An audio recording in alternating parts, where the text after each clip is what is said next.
వారు సమర్పించు సత్యవాక్కు అనే టీవీ కార్యక్రమాన్ని వీక్షిస్తున్న మీ అందరికీ మా వందనాలు. ఇప్పుడు మా మామయ్య గారైన పాస్టర్ ఏ సాల్మన్ రాజు గారు వాక్యోపదేశమును అందించెదరు. అందరం శ్రద్ధగా విని దైవ దీవెనలు పొందుకుందాం. దేవుని పరిశుద్ధమైన నామమునకు మహిమ కలుగును గాక. మన ప్రభువును రక్షకుడైన యేసుక్రీస్తు నామములో మరి సత్యవాక్కు అనే ఈ టీవీ కార్యక్రమాన్ని వీక్షిస్తున్న మీ అందరికీ వందనాలు తెలియపరుస్తున్నాను. మంచిది క్రీస్తునంతరా పరిశుద్ధమైన బైబిల్ గ్రంథంలో నుంచి దేవుని వాక్యాన్ని మూలవాక్యాన్ని మనము చదువుకున్నాం. ఆదికాండము 24వ అధ్యాయము మొదటి వచనం. అబ్రహాము బహుకాలము గడిచిన వృద్ధుడై ఉండెను. అన్ని విషయముల్లోనూ యెహోవా అబ్రహామును ఆశీర్వదించును. ప్రార్థన చేసుకున్నాం. ప్రేమ నమ్మకం కలిగిన మా ప్రియ పరలోక తండ్రి, చదవబడిన వాక్యాన్ని దీవించండి. అలాగనే మీ పక్షమున నిలవబడి మాట్లాడబోతుండగా మమ్మల్ని మీ నోటి బోరవలే వాడుకోండి. ఈ వాక్యాన్ని వినబోతున్న ప్రతి బిడ్డకి వినగలిగిన చెవి, గ్రహించే హృదయాన్నిచ్చి పరలోక రాజ్యానికి సిద్ధపరచుకోమని యేసు నామములో అడుగుతున్నాను తండ్రి, ఆమేన్. ప్రియులారా, అబ్రహాము ఆశీర్వాదానికి కారణాలు మనము గతంలో నుంచి చూస్తూ ఉన్నాం. అబ్రహాము అన్ని విషయాల్లో ఆశీర్వదించబడ్డానికి కొన్ని కారణాలు మనం చూసాం. మరి 7 కారణాలు మనం చూసాం గతంలో కదా. అలాగనే మరి ఈరోజు 6వ భాగంలో నుంచి మరొక 2 విషయాలు ప్రభు చిత్తమైతే మనము తెలుసుకున్నాం. గతంలో కదా మనము 5 భాగాలు ధ్యానం చేసుకున్నాం. 5 భాగాల్లో 7 పాయింట్లు చూసాం. ఈరోజు 6వ భాగంలో నుంచి 8, 9 పాయింట్లు మనం ప్రభు చిత్తమైతే ధ్యానం చేసుకున్నాం. అన్ని విధాలుగా అబ్రహాము దీవించబడ్డానికి కదా మరి 8వ కారణము ఏమిటంటే 8వ పాయింట్ కదా ఆదికాండము పరిశుద్ధమైన బైబిల్ గ్రంథంలో నుంచి మరి 22వ అధ్యాయము 12వ వచనము మనం చదువుకుంటే అక్కడ రాయబడిన మాటను మనం చూస్తే, నీవు దేవునికి భయపడువాడవని ఇందువలన నాకు కనబడుతున్నదనను కదా. అంటే అబ్రహాము దేవునికి భయపడేవాడుగా ఉన్నాడు పిల్లరా. అందుకే దేవుడు అబ్రహాముని ఆశీర్వదించాడు. ఎవరైతే దేవునికి భయపడుతూ ఉంటారో పిల్లరా, వారిని దేవుడు ఆశీర్వదిస్తాడు, దీవిస్తాడు. ఈ సందర్భం ఎక్కడ జరిగిందో మనందరికీ కూడా తెలుసు పిల్లరా. ఇస్సాకుని మరి ఆ మోరియా పర్వతం మీద బలిచే సందర్భంలో జరిగింది పిల్లరా. అప్పుడు దూత అంటుంది అబ్రహాముతో, ఆ పిల్లవాడిని ఏమీ చేయొద్దని. ఆ తర్వాత చెప్పిన మాట ఏమిటంటే, ఇందువలన నీవు దేవునికి భయపడేవాడవని నాకు కనబడుతున్నది అని చెప్పింది. అంటే అబ్రహాములో ఏముందంటే దేవుని భయం ఉంది పిల్లరా. అవును, దేవుని భయం ఉన్నటువంటి వారిని పిల్లరా గమనించవచ్చు. వారి యొక్క మాటల్లోనూ, వారి యొక్క క్రియల్లోనూ, వారి యొక్క ప్రవర్తన బట్టి వారికి దేవుని భయం ఉందని మరి మనం గుర్తించవచ్చు. ఆ భయము అబ్రహాములో ఉంది. తన ప్రవర్తన బట్టి, తన క్రియలను బట్టి మరి ఇక్కడ అబ్రహాములో దేవుని భయం ఉన్నట్టుగా దూత తెలియపరుస్తూ ఉంది. ఈ వాక్యాన్ని వింటున్నటువంటి సహోదరి సహోదరుడా, ఇదిగో అబ్రహాములో దేవుని భయం ఉంది. అబ్రహాము దేవునికి భయపడేవాడిగా ఉన్నాడు కనుక దేవుడు అబ్రహాముని దీవించాడు, అన్ని విషయాల్లో ఆశీర్వదించాడు. మరి దేవునికి భయపడితే ఏమేమి మన జీవితాల్లో జరుగుతాయో మరి కొన్ని విషయాలు మనము చూద్దాం. పరిశుద్ధమైన బైబిల్ గ్రంథంలో నుంచి దేవునికి భయపడితే, దేవుని యందు భయభక్తులు కలిగి జీవిస్తే మన విషయాలు ఏం జరుగుతుందంటే 111వ కీర్తన 5వ వచనంలో మనం చూస్తే, తన యందు భయభక్తులు గల వారికి ఆయన ఆహారం ఇచ్చి ఉన్నాడు. దేవునికి మహిమ కలుగును గాక పిల్లరా. చూడండి, వాక్యం చెప్తుంది దేవునికి భయపడితే తన యందు ఎవరైతే భయభక్తులు కలిగి ఉన్నారో వారికి దేవుడు ఆహారాన్ని ఇచ్చి ఉన్నాడు. దేవుడు వారికి సమృద్ధిని ఇచ్చి ఉన్నాడు. దేవుడు వారి కొరతను తీరుస్తాడు. దేవుడు వారి కొదువును తీరుస్తాడు. వారి యొక్క లోటును ఆయన తీరుస్తాడు. వారి యొక్క దారిద్ర్యమును ఆయన తీరుస్తాడు. వారికి కావలసినటువంటి ఆహారాన్ని దేవుడు సిద్ధపరుస్తాడు. వాళ్ళకు కావాల్సినటువంటి వస్త్రాలను దేవుడు సిద్ధపరుస్తాడు. ఈ జీవన ఆధారానికి కావలసినటువంటి ప్రతిదాన్ని కూడా దేవుని వలన వారు పొందుకుంటారని దేవుని వాక్యం మనకి తెలియపరుస్తూ ఉంటుంది. ఈ సమయంలో క్రీస్తు యేసునందున ప్రియ సహోదరి సహోదరులరా, సమృద్ధిని దేవుడు అనుగ్రహిస్తాడు. ఈ వాక్యాన్ని వింటున్నటువంటి నా ప్రియ సహోదరి సహోదరుడా, ఒకవేళ నీ కుటుంబంలో ఆర్థికమైనటువంటి ఇబ్బందులతో ఉన్నావా, ఆర్థికమైనటువంటి లోటులతో ఉన్నావా, అయితే నువ్వు చేయవలసింది ఒకటే, దేవునికి భయపడు. నువ్వు ఎప్పుడైతే దేవునికి భయపడతావో దేవుడు ఆహారాన్ని సమృద్ధిగా నీ కుటుంబానికి, నీకు, నీ బిడ్డలకి అనుగ్రహిస్తాడు. ఈరోజు అనేక మంది పిల్లరా ఇదిగో ప్రభువుని అంగీకరించి కూడా పిల్లరా ఇంకా పేదరికములో, లేములో, కొదువుల్లో, కొరతల్లో చాలామంది ఉంటున్నారు. చాలా సంవత్సరముల నుండి ప్రభువుని అంగీకరించి కూడా. అయితే వాక్యం చెప్తుంది, తన యందు ఎవరైతే భయభక్తులు కలిగి ఉంటారో వారికి దేవుడు ఆహారాన్ని ఇచ్చి ఉన్నాడు. మొట్టమొదటి పిల్లరా. రెండవది, భయభక్తులు కలిగి ఉంటే ఇక్కడ మనం ఆలోచన చేస్తే బైబిల్ గ్రంథంలో నుంచి 115వ కీర్తన 12వ వచనం నుండి 16వ వచనం వరకు ఉన్నటువంటి సారాంశాన్ని మనం చూస్తే, రెండవది, తన యందు భయభక్తులు గలవారిని యెహోవా ఆశీర్వదించును.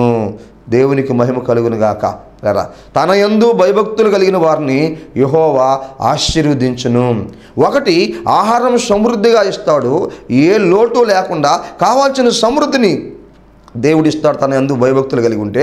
రెండవది పిల్లరా, అదిగో తన యందు భయభక్తులు కలిగిన వారిని యెహోవా ఆశీర్వదించును. పిల్లరా, దేవుడే వారిని ఆశీర్వదిస్తాడు. పిల్లరా, దేవుడు ఆశీర్వదిస్తే పిల్లరా ఆ ఆశీర్వాదాన్ని ఎవరు దోచుకోలేరు. పిల్లరా, దేవుడే నిన్ను ఆశీర్వదిస్తే, దేవుడే నీ కుటుంబాన్ని ఆశీర్వదిస్తే ఆ ఆశీర్వాదాన్ని ఏ దొంగలో దోచుకోలేరు, ఏ శత్రువులు దోచుకోలేరు, ఏ సాతాను కూడా దోచుకోలేదు. పిల్లరా, ఎందుకంటే నిన్ను ఆశీర్వదించింది, నీ కుటుంబాన్ని ఆశీర్వదించింది దేవుడు గనక. దేవుడు ఆశీర్వదిస్తే ఆ ఆశీర్వాదము అంతకంతకు అభివృద్ధి అవుతుందే కానీ పిల్లరా ఆ ఆశీర్వాదము తరిగిపోదు. పిల్లరా, ఆ ఆశీర్వాదము తక్కువ కాదు. భక్తుడు అంటాడు, యెహోవా నీవు ఆశీర్వదించిన యెడల ఆ ఆశీర్వాదము ఎన్నటెన్నటికీ ఉండునని. మరి పిల్లరా, దేవుని వాక్యం మనం చూస్తున్నాం పిల్లరా, మరి చదువుకుంటున్నాం, వింటున్నాం. అవును పిల్లరా, దేవుడు ఒక కుటుంబాన్ని ఆశీర్వదిస్తే, ఒక వ్యక్తిని దేవుడు ఆశీర్వదిస్తే ఆ ఆశీర్వాదము ఎప్పుడు కూడా తక్కువ కాదు. ఎవరిని ఆశీర్వదిస్తాడు అని అంటే, తన యందు భయభక్తులు గలవారిని యెహోవా ఆశీర్వదించును అని దేవుని వాక్యాన్ని మనం చూస్తున్నాం. ఈ వాక్యాన్ని సహోదరి సహోదరుడా, దేవుని ఆశీర్వాదాన్ని నువ్వు అనుభవిస్తున్నావా? దేవుని ఆశీర్వాదాన్ని నువ్వు పొందుకున్నావా? దేవుని ఆశీర్వాదంలో నువ్వు కొనసాగుతున్నావా? ఒక్కసారి ఆలోచించు. దేవుని ఆశీర్వాదం చాలా గొప్పది. దేవుని ఆశీర్వాదం చాలా శ్రేష్టమైనది. దేవుడిచ్చే ఆశీర్వాదాన్ని మనం అనుభవించాలి. అబ్రహాము దేవుడిచ్చే ఆశీర్వాదాన్ని అనుభవించాడు పిల్లరా. అందుకని ఈరోజు మనం ధ్యానం చేసుకుంటున్నాం. ఆయన పేరు బైబిల్ గ్రంథంలో రాయబడి ఉంది పిల్లరా. ఇదిగో ఆయన గురించి మనం ధ్యానం చేసుకుంటున్నాము. ఇదిగో దేవుడు మరి అనేకమైన సత్యాలు ఆయన ద్వారా మనకి ఇక్కడ నేర్పిస్తూ ఉంటున్నాడు పిల్లరా. ఇంకా అక్కడ మనం చూస్తే కొన్ని విషయాలు ఏమని రాయబడి ఉంటుంది. ఈ 115 కీర్తన 12వ వచనం నుంచి చూస్తే మనం పిల్లరా, యెహోవా మిమ్మును మీ పిల్లలను వృద్ధి పొందించును. దేవునికి మహిమ కలుగునుగా. ఈ విషయంలో మనం చూస్తున్నాము ఎలాగా దేవుడు ఆశీర్వదిస్తాడని మనం అక్కడ చూస్తున్నాం. కింద భాగంలో అంటే యెహోవా మిమ్మల్ని మీ పిల్లల్ని వృద్ధి పొందించును. ఆయన ఆశీర్వాదం చూడండి ఎలా ఉంటుందో. మిమ్మల్ని మీ పిల్లల్ని వృద్ధి పొందిస్తాడు ఆయన. మీతో కాదు, మీరు చేసినటువంటి ప్రార్థన, మీ విశ్వాసము, మీరు దేవుని యందు భయభక్తులు కలిగి ఉన్నటువంటి విధానము అలాగనే మీ పరిశుద్ధమైనటువంటి జీవితము, అలాగనే మీ యొక్క నిరీక్షణ, అది మీతో కాదు. ఆ ఆశీర్వాదం మీరు అనుభవిస్తారు. ఆ తర్వాత మీ పిల్లలను కూడా దేవుడు దీవిస్తాడు పిల్లరా. వారి పిల్లలను కూడా దేవుడు దీవిస్తాడు పిల్లరా. ఇదిగో తల్లిదండ్రులు చేసినటువంటి ప్రార్థనను బట్టి, వారి యొక్క విశ్వాసమును బట్టి పిల్లరా, వారిని దేవుడు ఆశీర్వదించి వారి బిడ్డలను కూడా దేవుడు ఆశీర్వదించి వృద్ధి పొందించునని దేవుని వాక్యం తెలియపరుస్తుంటారా. రేపు నీ పిల్లల భవిష్యత్తు బాగుండాలంటే, రేపు నీ పిల్లలు ఆశీర్వాదకరంగా ఉండాలంటే, రేపు నీ పిల్లలు దీవెనకరంగా ఉండాలంటే, రేపు నీ పిల్లలు గొప్పవారుగా ఉండాలి అనంటే పిల్లరా, మంచి సాక్ష్యాన్ని కలిగి ఉండాలి అంటే, అనేకులకు మాదిరికరంగా ఉండాలంటే, మంచి భక్తి మార్గంలో నడవాలంటే తల్లిదండ్రులుగా ఉన్నవారు ఈరోజు పిల్లరా దేవుని యందు భయభక్తులు కలిగి దేవుని ఆశీర్వాదాన్ని పొందుకున్నట్లయితే ఆ ఆశీర్వాదం వారి పిల్లలకు కూడా వస్తుందని దేవుని వాక్యం ఇక్కడ మనకి తెలియపరుస్తూ ఉంటుంది. ఇంకా మరొక మాట అక్కడ ఏమని రాయబడిందంటే, భూమి ఆకాశములను సృజించిన యెహోవా చేత మీరు ఆశీర్వదించబడిన వారు. ఎవరో కాదు, నిన్ను ఆశీర్వదించింది ప్రియ సహోదరులారా. మరి భూమి ఆకాశములను సృజించినటువంటి యెహోవా చేత మనం ఆశీర్వదించబడిన వారమే. ఈ భూమికి ఆకాశానికి ఆయన సృష్టికర్త ఉన్నాడో ఆయన ఇచ్చేటువంటి ఆశీర్వాదాన్ని మనం అనుభవించాలి. ఈ భూమిని ఆకాశమును సృజించి అందులో మనల్ని మరి సృజించి దేవుని ఆశీర్వాదాన్ని తన భక్తులకి తన బిడలకి దేవుడు అనుగ్రహిస్తున్నాడు. ఎవరో కాదు మనల్ని ఆశీర్వదించేది, భూమి ఆకాశమును సృజించినటువంటి యెహోవా. ఇక్కడ మనం చూస్తున్నాం ఆలోచించేయండి. మరొక మాట కూడా రాయబడింది అక్కడ ఆకాశము యెహోవా వశములో ఉంది. ఆకాశం ఆయన మాట వింటుంది, ఆకాశం ఆయన వశములో ఉంది. ఎందుకంటే వాటిని సృజించింది ఆయన గనుక మనల్ని ఏ విధంగా దీవించాలంటే ఆ విధంగా దేవుడు దీవించి ఆశీర్దిస్తాడు. ఓసారి మనం చూసాం యెహోషువ ప్రార్థించినప్పుడు ఇదిగో సూర్యుడు గిబియోనులో ఆగటం, చంద్రుడు అయాలోను లోయలో ఆగటం. ప్రియ సహోదరులారా, ఎందుకంటే ఈ యొక్క ఆకాశం ఆయన వశంలో ఉంది. తన భక్తుడు ప్రార్థించినప్పుడు దేవునికి మొరపెట్టినప్పుడు అక్కడ యుద్ధం జరుగుతూ ఉన్నప్పుడు ఇదిగో ఆయన ప్రార్థించినప్పుడు ఆకాశము దేవుని వశంలో ఉంది కనుక తన భక్తులకు దాన్ని అనుకూలపరిచాడు. అక్కడ కార్యం జరిగేంత వరకు కూడా, దేవుని కార్యం అక్కడ జరిగేంత వరకు కూడా అక్కడ యుద్ధం ముగించబడేంత వరకు కూడా ఇదిగో 24 గంటలు అక్కడ ఒక దినమంతా కూడా సూర్యుడిని ఆపినట్టుగా బైబిల్ గ్రంథంలో మనం చూస్తూ ఉన్నాం. అందుకనే ఆకాశం ఆయన వశములో ఉంది. ఆకాశం నుండి దేవుడు నిన్ను ఆశీర్దిస్తాడు. మరొక మాట రాయబడింది, భూమిని ఆయన నరులకు ఇచ్చి ఉన్నాడు అని రాయబడింది. ఆలోచించండి, భూమిని నరులకు ఇచ్చి ఉన్నాడు. ఎందుకు తెలుసా? దాన్ని అనుభవించుటకు. ఆకాశం ఆయన వశంలో ఉంది, భూమి ఆయన మరి నరులకు ఇచ్చున్నాడు. ఎందుకో తెలుసా? మరి భూమి మీద మనుషులు అందులో నుంచి మరి భూమిని అనుభవించుటకు భూ పంటను అనుభవించుటకు భూమి మీద ఆశీర్వాదకరంగా ఉండుటకు. ఆ రోజు నోవాహు వారితో చెప్పాడు దేవుడు, ఇదిగో భూమిని ఫలించి అభివృద్ధిపరిచి భూమిని నిండించండి ఆశీర్వాదకరంగా ఉండదని దేవుడు ఆశీర్వదించాడు. జలప్రలయం తర్వాత వారిని ఆశీర్వదించి దీవించి మీరు భూమిని నిండించి అభివృద్ధి పొంది విస్తరించండి అని దేవుడు ఆశీర్వదించాడు. భూమిని, నూతన భూమిని వారికి అనుగ్రహించాడు. అలాగనే ఆకాశము దేవుని వశంలో ఉంది, భూమిని ఆయన నరులకు ఇచ్చున్నాడు అనుభవించుటకు. మరొక మాట కూడా అక్కడ రాయబడింది 12వ వచనంలో మనం చూస్తే యెహోవా మమ్మును మరిచిపోలేదు, ఆయన మమ్మును ఆశీర్వదించును. దేవునికి మహిమ కలుగును గాక. యెహోవా మమ్మను మరిచిపోలేదు, ఆయన మమ్మను ఆశీర్వదించును. ఈ వాక్యాన్ని వింటున్నటువంటి సహోదరి సహోదరుడా, దేవుడు నిన్ను మరిచిపోలేదు.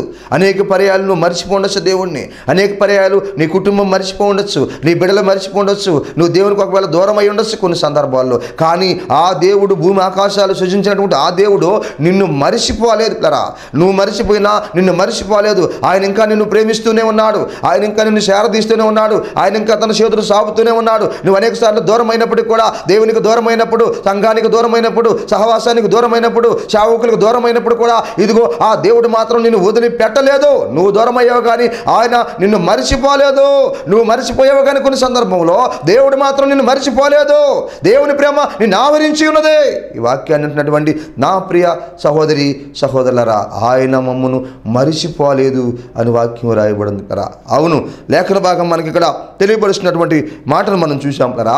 అబ్రహాము దేవుని భయం కలిగిన వాడిగా ఉన్నాడు, అందుకే అబ్రహాముని అన్ని విషయాలుగా దేవుడు ఆశీర్వదించాడు. అయితే దేవుని భయం ఉంటే ఒకటి మనకేం కలుగుతుందంటే ఇదిగో ఆయన తన యందు భయభక్తులు కలిగిన వారికి ఆహారం ఇచ్చున్నాడు, సమృద్ధిగా దారిద్ర్యమును తొలగిస్తాడు చూసాం. రెండవది, తన యందు భయభక్తులు కలిగిన వారికి ఆ యెహోవా ఆశీర్వదిస్తున్నాడు అని చూసాం. ఏ విధంగా ఆశీర్వదిస్తా అంటే ఇక్కడ మనం చూసాము 5 విషయాలు మనం చూసాము. 115వ కీర్తన 12వ వచనం నుంచి 5 విషయాలు మనం చూసాం. 2వ పాయింట్లో ప్రియ సహోదరులారా, మిమ్మల్ని మీ పిల్లలను వృద్ధిపరుస్తాడు అని మొదటి విషయాన్ని చూసాము. ఆ తర్వాత భూమి ఆకాశమును సృజించిన యెహోవా చేత మీరు ఆశీర్వదించబడిన వారని చూసాము.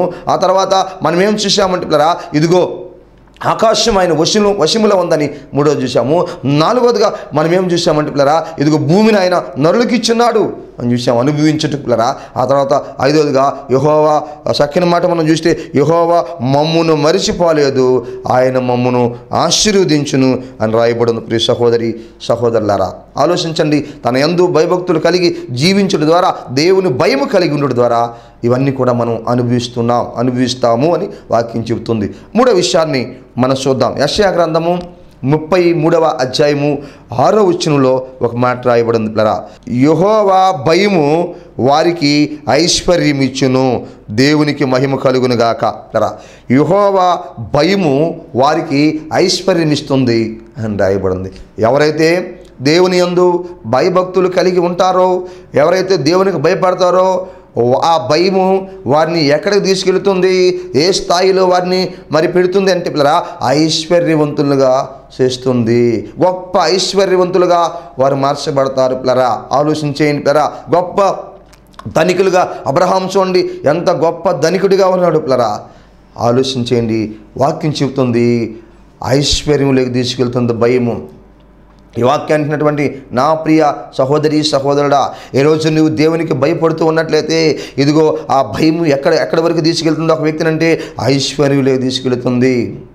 ఒకటి, ఆహారము సమృద్ధిగా ఇస్తున్నాడు దేవుడు. రెండవదిగా ఆశీర్వదిస్తున్నాడు.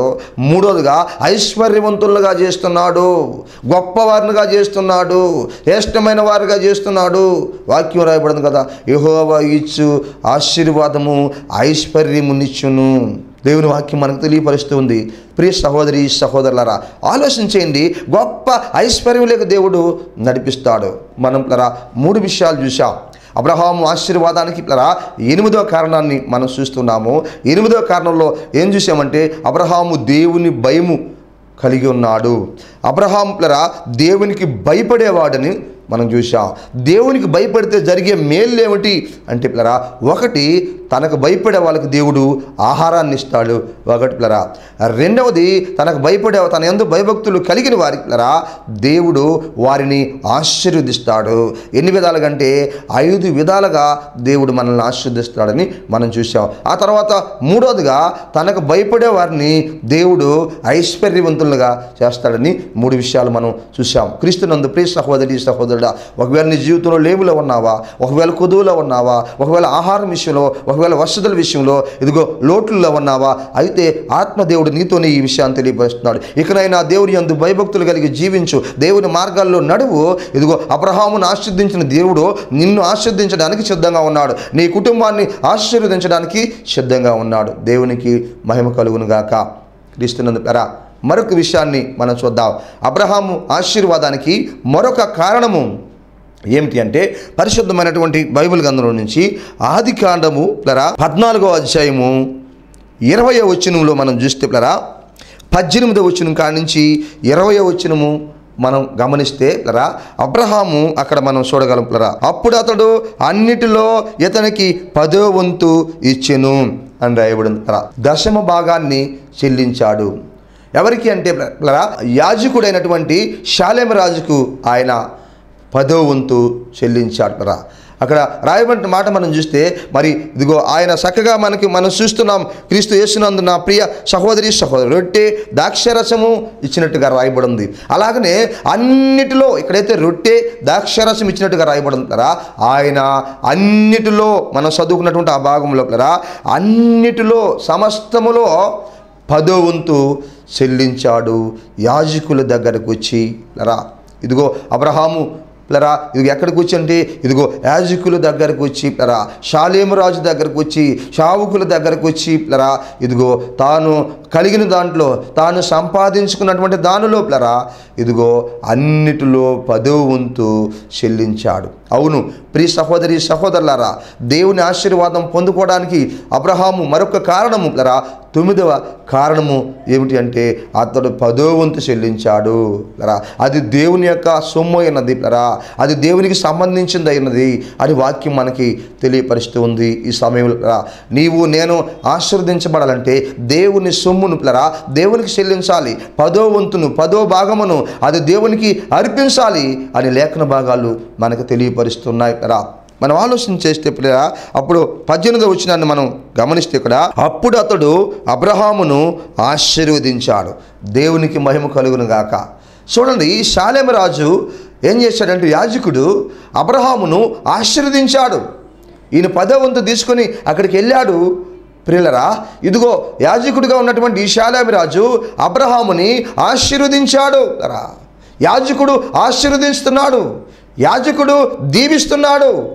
ప్రియ సహోదరి సహోదరులారా, అవును, ఆ యొక్క అధికారము, ఆ యొక్క హక్కును ప్లరా దేవుడే సేవకులకు ఆయనకి ఇచ్చున్నాడు. ఈ వాక్యాన్ని అంటున్నటువంటి నా ప్రియ సహోదరి సహోదరులారా, పరిశుద్ధ లేఖనం మనకి తెలియపరుస్తూ ఉంది, దేవుని వాక్యం మనకి తెలియపరుస్తూ ఉంది కదా. ఆ హక్కు అధికారమును దేవుడు మరి ఆయనకి ఇస్తున్నాడు. అందుకే ఆయన ఏం చేస్తుందంటే ఆశీర్వదిస్తున్నాడు. చూడండి, ఒక మాటను మనం చూద్దాము పరిశుద్ధమైనటువంటి బైబిల్ గ్రంథంలో నుంచి. ఈ అధికారము, ఆశీర్వదించే అధికారము ఉందంటే లేవీయులకి ఆ అధికారం ఉంది, అలాగనే సేవకులకి ఆ అధికారాన్ని దేవుడు ఇచ్చున్నాడని బైబిల్ గ్రంథం మనకి తెలియపరుస్తూ ఉంది. చూడండి, మరియు దినవృత్తాంతాల మొదటి గ్రంథము 23వ అధ్యాయము 13వ వచనాన్ని మనం గమనిస్తే, అమ్రాము కుమారులు అహరోను, మోషే అహరోనును అతని కుమారులను నిత్యము అతి పరిశుద్ధమైన వస్తువులను ప్రతిష్ఠించుటకును, యెహోవా సన్నిధిని ధూపము వేయుటకును, ఆయన సేవ జరిగించుటకును, ఆయన నామమును బట్టి జనులను దీవించుటకును ప్రత్యేకింపబడిరి. దేవునికి మహిమ కలుగును గాక. సేవకులకి దేవుడు ఆ అధికారాన్ని ఇచ్చినారు పిల్లరా. ఇదిగో ఇక్కడ మనం చదువుకున్నటువంటి భాగంలో మనం చూస్తే అక్కడ రాయబడింది పిల్లరా, వారు యెహోవా సన్నిధిని ధూపము వేయుటకును పిల్లరా, అలాగనే దేవుని సన్నిధిలో సేవ జరిగించుటకును, అలాగనే ప్రియులరా అక్కడ రాయబడినటువంటి మాట మనం చూస్తే పిల్లరా, యెహోవా సన్నిధిని ధూపము వేయుటకును, ఆయన సేవ జరిగించుటకును, ఆయన నామమును బట్టి జనులను దీవించుటకును ప్రత్యేకించబడిరి. ధూపం వేయుటకును, సేవ జరిగించుటకును, ఆయన నామమును బట్టి ప్రజలను దీవించుటకును దేవుడు ఆ హక్కును, ఆ అధికారాన్ని దైవజనులకి అప్పగించున్నాడు కదా, లేవీయులకి అప్పగించున్నాడు. ప్రియ సహోదరి సహోదరులారా, ఆలోచించేయండి. అందుకే పిల్లరా, ఇదిగో వారు ఆయన అబ్రహాం ఏం చేసంటే యాజకుడైనటువంటి షాలేము రాజు దగ్గరికి వెళ్ళి తాను సంపాదించిన దానిలో దేవునికి 10వ వంతు చెల్లించాడు. అందుని బట్టి కూడా పిల్లరా, అది కూడా ఒక కారణంగా ఉంది. ఆయన ఆశీర్వదించబడ్డానికి, దీవించబడ్డానికి, గొప్పవాడిగా ఉండుటకు పిల్లరా అది ఒక కారణంగా ఉందని దేవుని వాక్యము మనకు తెలియపరుస్తూ ఉంది. అప్పుడు అతడు అబ్రహాముని ఆశీర్వదించాడు. ఈ వాక్యం అంటున్నటువంటి సహోదరి సహోదరులారా, ఇంకా అనేక చోట్ల లేవీయుల గురించి కూడా రాయబడి ఉంది పిల్లరా. దేవుడు పిల్లరా ఒక హక్కుని, అధికారాన్ని మరి ఆ దైవ సేవకులకి దేవుని నామమును బట్టి పిల్లరా ఇదిగో అనుగ్రహించి ఉన్నాడు. అందుకని ఇక్కడ అబ్రహామును మరి యాజకుడు ఆశీర్వదించినట్టుగా వాక్యం రాయబడింది. ఆ తర్వాత మనం ఆలోచన చేస్తే ప్రియ సహోదరులారా, మరొక విషయాన్ని మనం చూస్తే అక్కడ ఏం జరిగిందంటే ఆయన ఏమంటున్నాడు చూడండి, దేవుని వలన అబ్రహాము ఆశీర్వదించబడునుగాక అంటున్నాడు. దేవునికి మహిమ కలుగునుగాక. ఆశీర్వదించే అధికారాన్ని మరి యాజకుడికి షాలేము రాజుకు దేవుడిచ్చినప్పుడు కూడా ఆయన ఆశీర్వదిస్తూ ఆయన వాడినటువంటి మాట ఏమిటంటే ఇదిగో సర్వోన్నతుడైనటువంటి దేవుని వలన అబ్రహాము ఆశీర్వదించబడునుగాక అంటున్నాడు. నేను ఆశీర్వదించడం లేదు, దేవుడే ఆశీర్దిస్తున్నాడు. ఆ క్రమాన్ని చూడండి. ఆ హక్కు అధికారాన్ని యాజకుడికి ఇచ్చినప్పటికీ ఈ యాజకుడు ఏం చేస్తున్నాడు, నేనే అబ్రహామును ఆశీర్దిస్తున్నాను అని చెప్పలేదు, నేనే అబ్రహామును దీవిస్తున్నాను అని చెప్పలేదు. ఈయన క్రమం చూడండి. దేవుని వలన చూసారా, చక్కని మనం చూస్తే దేవుని వలన అబ్రహాము ఆశీర్వదించబడునుగాక అంటున్నాడు. కంటికి కనిపిస్తూ ఒకవేళ చేతులు జాపి ఉండేది నేను కావచ్చు, కానీ అసలు ఆశీర్వదించేది ఎవరు తెలుసా, దేవుడు అని చెప్తున్నాడు. ప్రియ సహోదరి సహోదరులారా ఆలోచించండి. కొంతమంది ప్రియ సహోదరులారా అధికారం ఉందని దేవుడు అధికారాన్ని ఇస్తే కొంతమందికి వారు ఆ అధికారాన్ని ఉపయోగించుకుంటూ అధికారం ఇచ్చినటువంటి దేవుడిని పక్కన పెట్టి వీళ్ళే ప్రజలను ఆశీర్వదించినట్టుగా, వీళ్ళే ప్రజలను దీవించినట్టుగా అనేక మంది ఈరోజు మరి ప్రజల దృష్టిలో కనిపించడానికి, లేకపోతే మేము ఆశీర్వదించే వాళ్ళని, మేము దీవించే వాళ్ళని అంటారు. ప్రియ సహోదరి సహోదరులారా చూడండి, దేవుడు ఒక అధికారాన్ని ఇచ్చినప్పటికీ, దేవుడు ఒక బాధ్యతను ఇచ్చినప్పటికీ, ప్రజలను దీవించే అధికారాన్ని ఇచ్చినప్పటికీ ప్రియ సహోదరి సహోదరులారా ఇదిగో నేను దీవించలేదు, నేను ఆశీర్వదించలేదు, దేవుడే ఆశీర్వదించునుగాక అంటున్నాడు ఆయన. వాస్తవానికి దేవుడు ఆ హక్కు అధికారాలు ఇచ్చున్నాడు. దేవుడి నామమును బట్టి ఆశీర్వదించే అధికారాన్ని ఇచ్చినప్పటికి కూడా ఆయన అంటున్న మాట ఏంటంటే దేవుడు అబ్రహామును ఆశీర్వదించునుగాక అని అంటున్నాడు. ఈ క్రమంలో మనం ముందుకు కొనసాగాలి. చూడండి, ఇచ్చిన దేవుడిని మర్చిపోకూడదురా. ఏ దేవుడు మనకు హక్కునిచ్చాడో, ఏ దేవుడు మనకు అధికారాన్ని ఇచ్చాడో ప్లరా, ఆయన్ని పక్కన పెట్టి ఈరోజు అనేక మంది మేము ఆశీర్వదించాం ఈ వ్యక్తిని, మేము ప్రార్థన చేస్తే ఈ వ్యక్తి ఏదో బాగుపడ్డాడు, లేకపోతే మేము ప్రార్థన చేస్తే ఈ కార్యం జరిగింది, అది నా ద్వారా జరిగింది, అది నా ద్వారా జరిగింది, నేను ప్రార్థన చేస్తే ఈ వ్యాధి పోయింది, నేను ప్రార్థన చేస్తే ఆ దయ్యం పోయింది, నేను ప్రార్థన చేస్తే మరి వారికి ఆశీర్వాదం వచ్చింది, నేను ప్రార్థన చేస్తే వారి శ్రమల నుంచి విడిపించబడ్డారు. అన్ని హక్కులు అధికారాలు ఇచ్చినటువంటి దేవుడిని పక్కన పెట్టి ఆ స్థానంలో మనుషులు కూర్చుంటున్నారు. ఈరోజు నీకు దేవుడు అధికారం ఇచ్చి ఉండొచ్చు, కొన్నిటి మీద హక్కు ఇచ్చి ఉండవచ్చు. అయితే నీవు నేను చేయవలసింది ఏమిటో తెలుసా? ఇచ్చిన దేవుడిని పక్కన పెట్టి ఆ స్థానంలో మనం కూర్చోకూడదురా. ఇదిగో మనం ఏం చేయాలి తెలుసా? ఇదిగో దేవుని వైపు చూపించాలి, దేవుని వైపు తిప్పాలి, ప్రజల్ని బిడ్డలను దేవుని వైపు తిప్పాలి. మన గొప్పల కోసం, మన పేరు కోసము, మన పలుకుబడి కోసం కాదు కనుకరా. ఇదిగో దేవుని బిడ్డలు ఆయన స్వరక్తం ఇచ్చి, యేసయ్య స్వరక్తం ఇచ్చి సంపాదించుకున్న ఆ సంఘాన్ని ఆయన వైపు చూపించాలి. మనం మధ్యవర్తనంగానే ఉన్నాం. దేవుడికి కొన్ని హక్కులు అధికారాలు మనకి ఇచ్చినప్పటికి కూడా ధర ఆలోచించండి. ఈరోజు అనేక మంది దేవుని పక్కన పెట్టి వారిని చూపించుకోవడానికి, వారి గొప్పలు చెప్పుకోవడానికి ఇష్టపడుతున్నారు. ఎంత మాత్రము దాన్ని దేవుడు మెచ్చుతాడా? ఆలోచించండి. ఎప్పుడైతే ఈయన 10వ వంతుకి వెళ్ళాడో అప్పుడు అబ్రహాముని ఆశీర్వదించాడు. ఒకటి. రెండోది ఏం చేస్తున్నాడు? దేవుని వల్ల ఆశీర్వదించబడును గాక అంటున్నాడు, తన మీద పెట్టుకోకుండా. క్రీస్తునందు నా ప్రియ సహోదరి సహోదరులారా, ఇంకొక మాట అంటాడు, భూమికి ఆకాశమునకు సృష్టికర్తయును సర్వోన్నతుడైన దేవుడు నీ శత్రువుల్ని నీ చేతికి అప్పగించిన దేవుడు స్తుతింపబడునుగాక. దేవునికి మహిమ కలుగునుగాక. క్రీస్తునందులారా, నీ శత్రువుల్ని నీ చేతికి అప్పగించిన దేవుడు స్తుతించబడునుగాక.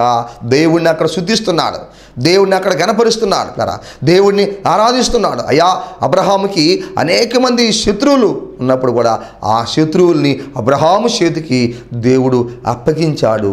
ప్రియ సహోదరి సహోదరులారా, అబ్రహాముకి ఎన్నో ఇబ్బందులు ఎదురొచ్చినప్పుడు, ఎన్నో శోధనలు ఎదురొచ్చినప్పుడు ఇదిగో దేవుడే రాజులతో మాట్లాడాడు. ప్రభా, రాజులను భయపెట్టాడు. ప్రియ సహోదరులారా, రాజులను కలవరపెట్టాడు. ప్రేమైనటువంటి దేవుని బిడ్డలారా, రాజులు భయపడుతూ మళ్ళా వర్తమానాన్ని పంపించారు అబ్రహాము దగ్గరికి. ఎందుకంటే ఎంతోమంది శత్రువులు, ఎన్నో పోరాటాలు వచ్చాయి. అయితే ఆ శత్రువుల మధ్యలో, పోరాటాల మధ్యలో దేవుడు అబ్రహాముకి తోడుగా ఉండి మరి ఆ శత్రువుల వల్ల ఎటువంటి అపాయం కూడా లేకుండా, అబ్రహాముకి శారమ్మకి ఏ ఇబ్బందులు లేకుండా దేవుడు కాచి కాపాడాడు. అందుకే నీ శత్రువుల్ని నీ చేతికి అప్పగించబడిన దేవుడు స్తుతించబడునుగాక అంటున్నాడు. మరొక మాట, క్రీస్తునందు నా ప్రియ సహోదరి సహోదరులారా, అందుకని ఇక్కడ మనం చూస్తున్నాం 9వ పాయింట్, అబ్రహాం ఆశీర్వదించబడడానికి కారణాలు మనం చూస్తున్నాం. 9వ పాయింట్ మనం చూస్తున్నాం ఈ సమయంలో. అబ్రహాము తాను సంపాదించిన దానిలో 10వ వంతు దేవునికి చెల్లించాలి. ఈ వాక్యం అంటున్న దేవుని బిడ్డలారా, ఆలోచించండి. మనం కూడా దేవునికి ఇవ్వాల్సిన వారంగా ఉన్నాము అని వాక్యం తెలియపరుస్తుంది. అక్కడ మనం చూస్తే ఆయన అవి తీసుకెళ్ళిన తర్వాత ఆయన దైవ సేవకుడు ఏం చేస్తున్నాడు? ఆశీర్వదిస్తున్నాడు. యాజకుడు ఆశీర్వదిస్తున్నాడు. ఆశీర్వదించి ఆయన అక్కడ నిలబడి ఆశీర్వదిస్తున్నప్పుడు దేవుడు అధికారం ఇచ్చున్నాడు. ఆశీర్వదిస్తూ కూడా ఆ తర్వాత నేను కాదు కానీ దేవుడే ఆశీర్వదిస్తున్నాడని చెప్పాడు. ఆ క్రమాన్ని గమనించండి.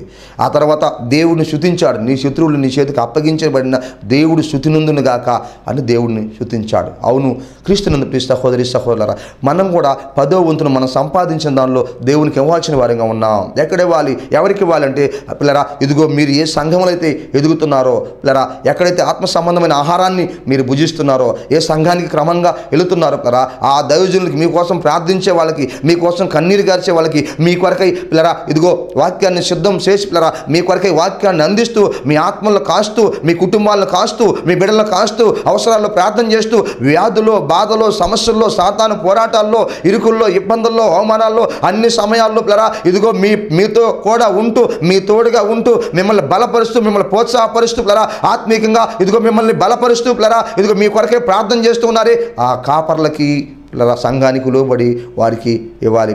సహోదరి సహోదరులారా, ఆలోచించండి. యవ్వనాల గురించి వాక్యం రాయబడింది మలాకీ గ్రంథంలో. పిల్లరా, ఏమని రాయబడిందంటే 2 విషయాలు మనం చూడగలము. 3వ అధ్యాయము చాలా విషయాలు చూడగలము. అందులో ప్రాముఖ్యంగా 2 విషయాలు మనం చూడగలము. 3వ అధ్యాయం మలాకీ గ్రంథము 8, 9, 10 వచనాలు గమనిస్తే మీరు అక్కడ మరి 2 పేర్లు పెట్టాడు యవ్వన వారికి. పిల్లరా, ఏమంటే ఒకటి దొంగలు అంటాడు, రెండోది శాపగ్రస్తులు అంటారు. నా మందిరపు నిధులోనికి 10వ భాగము ప్రతిష్ఠ అర్పణలు తీసుకొని రావటం లేదు అంటాడు. పిల్లరా, అయితే అక్కడ అంటూ ఏమంటారు? మీరందరూ దేవుని వద్ద దొంగిలుతున్నారు అంటారు. దేని విషయంలో అంటే 10వ భాగము ప్రతిష్ఠార్పణలు ఇవ్వక అంటే వాళ్ళకి పెట్టిన పేరేమిటి అంటే ఇదిగో ఒకటి దొంగలు, రెండవది శాపగ్రస్తులు. దొంగలకు పరలోక రాజ్యంలో ప్రవేశం ఉందా? ప్రకటన గ్రంథంలో దేవుని వాక్యము రాయబడింది. ఇంకా అనేక చోట్ల దేవుని వాక్యం రాయబడింది కదా. దొంగలకి పరలోక రాజ్యంలో ప్రవేశం లేదు. ఇక్కడ మరి అది ఇవ్వని వారికి దేవుడు ఏం చెప్తున్నారు? మీరు దొంగలై ఉన్నారు అంటున్నారు. దొంగలకు పరలోక రాజ్యంలో ప్రవేశం లేదు, మీరు శాపగ్రస్తులై ఉన్నారు అని అక్కడ ఇశ్రాయేలు ప్రజలతో మాట్లాడటం జరిగింది. శాపగ్రస్తులకు పరలోక రాజ్యంలో ప్రవేశం ఉందా? దొంగలకు లేదు, శాపగ్రస్తులకు కూడా పరలోక రాజ్యంలో ప్రవేశం లేదు. ఒకవేళ మీరు అనొచ్చు, అక్కడ చెప్పింది ఇశ్రాయేలీలకు కదా, మేము ఇశ్రాయేలు కాదు కదా అనొచ్చు. క్రీస్తునందు నా ప్రియ సహోదరి సహోదరులారా, బైబిల్ గ్రంథము ప్రారంభం నుంచి ముగింపు వరకు కూడా కొత్త నిబంధన పాత నిబంధన అంతా అన్ని కాలాల వారికి వర్తిస్తుంది. ఇశ్రాయేల్తో కదా చెప్పింది అనొచ్చు. ఒకవేళ మీరు మరి వాళ్ళు ఇచ్చింది లేకపోతే లేవీలకు కదా అనొచ్చు. అయితే వాక్యం తెలియపడుతుంది. బైబిల్ గ్రంథం అనేది అన్ని కాలాల్లోనూ అన్ని సమయాల్లోనూ అందరికీ, అన్ని భాషల వారికి, అన్ని తెగల వారికి, ఈ యొక్క అన్ని ప్రాంతాల్లో ఉన్న వారికి బైబిల్ గ్రంథం వర్తిస్తుంది. చూడండి, బైబిల్ గ్రంథంలో మరొక మాటను మనం చూడగలము. ఆదికాండము 28వ అధ్యాయము 22వ వచనంలో కూడా ఒక మాట చూడగలం. నీవు నాకు ఇచ్చు యావత్తులో 10వ వంతు నిశ్చయముగా నీకు చెల్లించెదను అంటున్నాడు. క్రీస్తునందు నా ప్రియ సహోదరి సహోదరులారా, ఆలోచించండి. ఇక్కడ యాకోబు ఇంటి దగ్గర నుంచి బయలుదేరుతున్నాడు బయలుదేరి ఒక స్థలానికి వెళ్ళాడు. అక్కడ పొద్దు కుంగింది.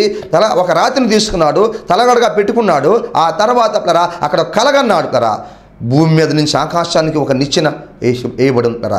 అక్కడి నుంచి దేవదూతలు దిగుతూ ఎక్కుతూ ఉన్నారు. ఆ కళ చూసిన తర్వాత, ఆ దర్శనాన్ని చూసిన తర్వాత నిద్ర లేచి ఇది దేవుని మందిరమే కానీ మరొకటి కాదు అనుకున్నాడు తాను తలగడగా పెట్టుకున్నటువంటి ఇది చాలా భయంకరం అనుకున్నాడు. తాను తలగడగా పెట్టుకున్నటువంటి ఆ రాతిని తీసి స్తంభంగా నిలిపి అక్కడ దేవునికి ఆయన మొక్కుబడి చేసుకుంటున్నాడు. అయ్యా, ఇదిగో నేను పోతున్నాను, ఒంటరిగా పోతున్నాను, ఒక్కడనే పోతున్నాను, భయముతో పోతున్నాను, ప్రాణ భయముతో పోతున్నాను, ఒక్కడనే పోతున్నాను, మరి దూర ప్రాంతం వెళ్తున్నాను, అక్కడ పరిస్థితులు ఎలా ఉంటాయో తెలియదు. నేను పోతున్నటువంటి మార్గంలో నీవు నాకు తోడుగా ఉండి నేను తినుటకు ఆహారాన్ని ఇచ్చి, నేను ధరించుకున్నట్టుకు వస్త్రాలు ఇచ్చి, నేను ఉండుటకు ఒక స్థలాన్ని ఏర్పాటు చేసి, అయ్యా తిరిగి నేను క్షేమంగా వచ్చే వరకు నన్ను కాచి కాపాడినట్లయితే నీకు నేనేం చేస్తానంటే నీవు నాకు ఏదైతే ఇస్తావో నువ్వు నాకు ఇచ్చే యావత్తులో 10వ భాగము నీకు నిశ్చయముగా చెల్లిస్తాను అంటున్నాడు. క్రీస్తు యేసునందున ప్రియ సహోదరి సహోదరులారా, ఆలోచించండి. దేవుని వాక్యం తెలియదు. నీవు నాకు ఇచ్చు యావత్తులో 10వ వంతు నిశ్చయముగా చెల్లించదును అంటున్నాడు. నీవు నాకు ఏదైతే ఇస్తావో దాంట్లో ఖచ్చితంగా నీవు నాకు ఇచ్చింది చెల్లిస్తాను 10వ భాగం. ఈ వాక్యాన్ని అంటున్నటువంటి సహోదరి సహోదరులా ఆలోచించండి. వాక్యం తెలియపరుస్తూ ఉంటుంది. క్రీస్తునందు ప్రియ సహోదరి సహోదరులారా ఆలోచించండి. అబ్రహాం ఆశీర్వదించబడ్డానికి 9వ కారణం 10వ వంతు దేవునికి చెల్లించాడు. అప్పుడు యాజకుడు అబ్రహాముని ఆశీర్వదించాడు. ఒకటి. రెండవదిగా ఏం చేశాడంటే ఇదిగో దేవుడే నిన్ను ఆశీర్వదించును గాక అన్నాడు, కానీ నేను ఆశీర్వదిస్తున్నాను అనలేదు. మూడోది, నీ శత్రువులు నీకు అప్పగించినటువంటి ఇదిగో దేవుడు స్తుతింపబడును గాక అంటున్నాడు. ప్రియ సహోదరులారా, అలాగనే యాకోబు గురించి కూడా మనం చూసాం. తాను సంపాదించిన యావత్తులో ఇదిగో దేవునికి ఇస్తానని ఆయన తెలియపరిచాడు. ఈ వాక్యాన్ని సహోదరి సహోదరుడా, నీ కుటుంబం దీవించబడాలా, ఆశీర్వదించబడాలా, నీ పిల్లలు బాగుండాలా, అయితే వాక్యం తెలియపరుస్తుంది దేవునికి 10వ వంతు మనం ఇవ్వాల్సిన వారిగా ఉన్నాం. అబ్రహాం ఆశీర్వదించబడడానికి ఈరోజు 8-9 పాయింట్లు మనం చూసాం. మరి ఒకటి మనం ఆయన చూసాం 8వ భాగం ఇదిగో దేవునికి భయపడేవాడు. అందులో నుంచి కొన్ని విషయాలు మనం చూసాం. రెండవది 10వ వంతు ఆయన, 9వది 10వ వంతు ఆయన ఇచ్చినట్టుగా మనం చూస్తున్నాం. తల్లు ఉంచుకున్నాం, ప్రార్థన చేసుకున్నాం. ప్రేమ నమ్మకం కలిగిన మా ప్రియ పరలోక తండ్రి, స్తోత్రాలు స్తుతులు చెల్లిస్తున్నాం. ప్రకటించబడిన వాక్యాన్ని మీరు దీవించి ఆశీర్వదించండి. వాక్యాన్ని ప్రతి బిడ్డను మీరు దీవించి ఆశీర్వదించమని అడుగుతున్నాను ప్రభా.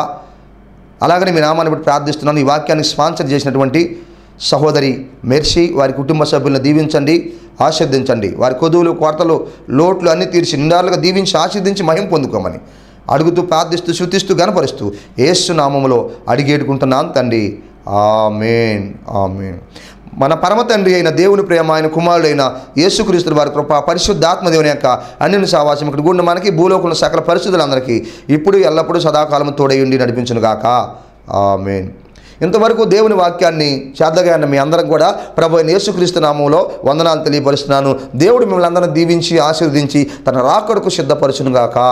ఆమేన్. మా ఆరాధన జరుగు స్థలము కోడూరు కండ్రిగా సోస్త్రిక గ్రామం టీపీ గూడూరు మండలం. మా ఆరాధన జరుగు సమయము ఉదయం 7:30 నుండి 10:30 వరకు. మీ ప్రార్థన అవసరతలు ఏవైనా ఉన్నట్లయితే మీరు మాకు తెలియజేయండి. మీ కొరకు భారంతో ప్రార్థించుటకు మా ప్రార్థనా బృందము సిద్ధముగా ఉన్నది. మా ఫోన్ నెంబర్ 9959458024. మీ అందరికీ వందనాలు.